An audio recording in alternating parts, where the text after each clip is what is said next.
Okay, Assalamualaikum warahmatullahi wabarakatuh. Hari ini kita akan belajar tentang satu topik graf. Topik yang bagi sifu menarik, ya. Menarik, tapi mungkin bagi setengah orang graf. Tak apa, jangan risau. Bila tahu pola, ni perkataan yang sentiasa sifu guna bila berkongsi tentang matematik. Bila kita tahu pola, ianya akan menjadi mudah. Okey, sama juga dengan graf.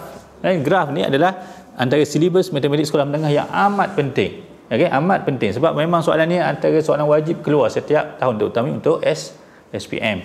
Jadi, persoalan tentang graf ni, perkara pertama yang kita kena tengok, ini contoh soalan ramalan SPM. Macam mana kita nak jawab soalan ni? Ini yang saya nak kongsikan ni. Macam mana kita nak jawab soalan ini tanpa membuat pengiraan yang terlalu detail. Kalau kita faham pola sebenarnya tak payah buat pengiraan pun. Tengok dah tahu dah jawapan dia. Okey. Baik, yang kedua contoh soalan SPM tahun 2017. Ini pun sama. Kalau kita faham pola, soalan macam ni tak payah buat pengiraan. Kita faham pola saja, kita tahu konsep dia apa, dia terus dapat jawapan. Baik, kita pergi dulu pada jenis graf. Graf ni ada 4 jenis. 4 jenis saja, iaitu yang pertama graf linear, graf kuadratik, graf kubik dan graf salingan. Macam mana bentuk-bentuk graf ni? Okey, kita pergi satu persatu. Graf linear. Sebut linear mesti garis lurus, sama ada ke atas atau ke bawah. Itu cerita dia. Yang penting-penting, sebut linear mesti garis lurus. Yang kedua, graf kuadratik. Dia kuadratik ni dia macam orang kata pusingan U, U-turn. Sama ada ke atas atau ke bawah. Seterusnya graf kubik. Ni macam ulur sikit, belengkor macam tu. Belengkor, faham belengkor? Okay. Sama ada dia naik ke atas ataupun dia turun ke bawah. Okey, dan yang keempat, graf salingan. Graf salingan ni ada yang kata graf bercerai, sebab dia ada dua graf, dan dua graf ni tak bertemu di antara satu sama lain, dipisahkan. Kesian dia. Okey. Macam-macam matematik ni, graf ni. Okey, ini antara orang kata jenis-jenis graf yang telah saya terangkan tadi. Dan pola, kita terus kepada topik yang saya katakan tadi, iaitu pola. Bagaimana kita nak faham tentang pola graf? Okey, untuk kita menjawab soalan yang saya utara di awal tadi ni, ada dua pola penting yang kita kena faham tentang graf. Yang pertama, pola kawasan dalam graf, dan yang kedua, pola kuasa dalam graf. Ada dua tu. Satu, pola kawasan, yang kedua, pola kuasa. Kita tengok satu persatu. Untuk pola kawasan dalam graf, okey. Bila graf, dia pasti akan berakhir di sebelah kanan. Okey, bila kita lukis graf ni, bermula di sebelah kiri dan berakhir di sebelah kanan. Mesti berakhir di sebelah kanan. Bila berakhir di sebelah kanan, kita nak tengok berakhirnya tu di mana? Di atas atau di bawah? Kalau berakhir di atas, sebagaimana di sini, berakhir di atas, ianya mesti positif. Mesti kawasan positif, mesti berakhir di sini. Kalau berakhir di bawah, contohnya ini, mesti negatif. Nampak tu? Nak tahu orang kata kawasan tu, kita tengok kat sini. Ni abang kawasan dia ni. Kuasa 2 ni abang kawasan. Okey, maknanya positif. Yang ini negatif. Bila positif berakhir di atas, bila negatif berakhir di bawah. Very simple. Okey, faham yang tu dulu. Dan yang kedua, kita kena tengok pola kuasa dalam graf. Tadi kita tengok positif, negatif. Positif ke atas berakhir, negatif berakhir di bawah. Sekarang ni kita tengok kuasa. Kuasa 1 dulu. Kuasa 1 dia naik ke atas atau ke bawah. Ini kuasa 1. Garis lurus, mesti garis lurus. Kita kena faham macam tu. Graf linear. Kalau kuasa 2, graf yang terhasil bukan graf linear. Apa grafnya? Graf kuadratik. Dia berakhir di atas ataupun di bawah dalam pusingan U. Sebab tu kalau kita tengok graf kuasa 2 ni, dia ada 2 kali pergerakan. 1, 2. Kuasa 1, 1. Maknanya kalau kuasa 3, pastinya ada 3 pergerakan.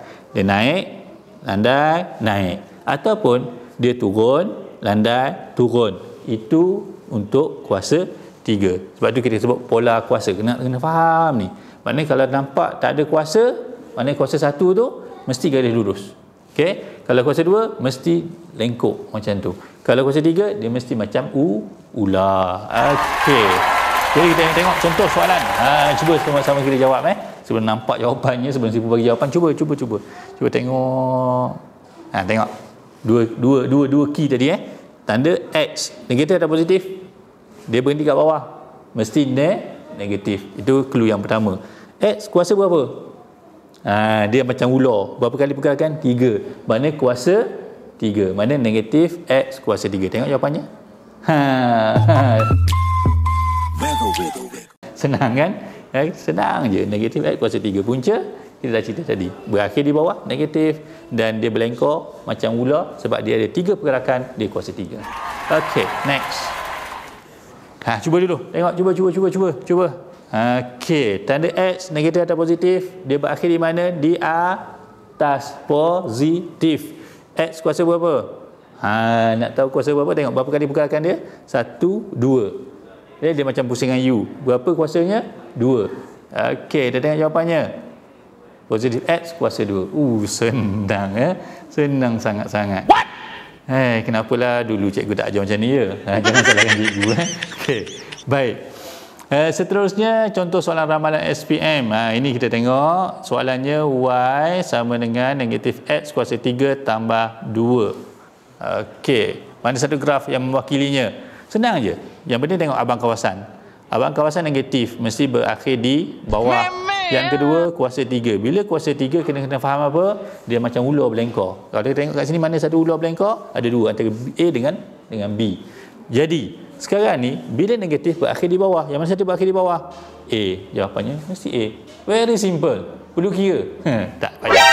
Nani? Ini dalam kategori soalan apa tu? Nampak tu. Kebat. Kebat. Itu je soalan kebat. Apa nak takut dengan kebat kan?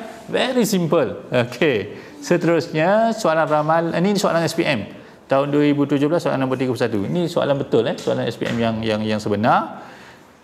Kita tengok dia kata apa? Okey, dia bagi graf. Kali ini dia bagi graf. Dia tanya antara berikut yang manakah persamaan bagi graf ini? Y sama dengan berapa? Senang je. Sekarang ni kita tengok dia berakhir di mana? Berakhir di bawah. Mesti negatif. Okey, mesti negatif. Seterusnya grafnya macam mana?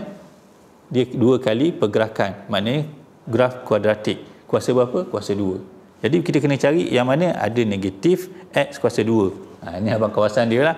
Jadi kalau kita tengok kat sini A X kuasa 2. Ini dah tak betul. Sebab apa? Sebab tak ada negatif.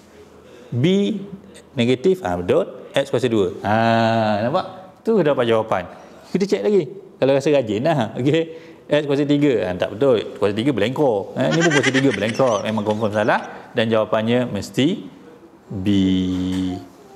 Very simple kan? Tak perlu nak kira-kira pun. Dah dapat markah. Okey, baik. Ingat setiap silibus dalam matematik ada polanya dan pakar kami. Pakar kami kat mana? Ni, dekat home. Tengok sini sikit. Dekat mana? Dekat home ada solusinya.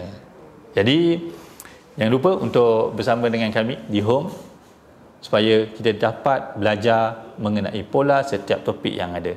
Sekian, terima kasih.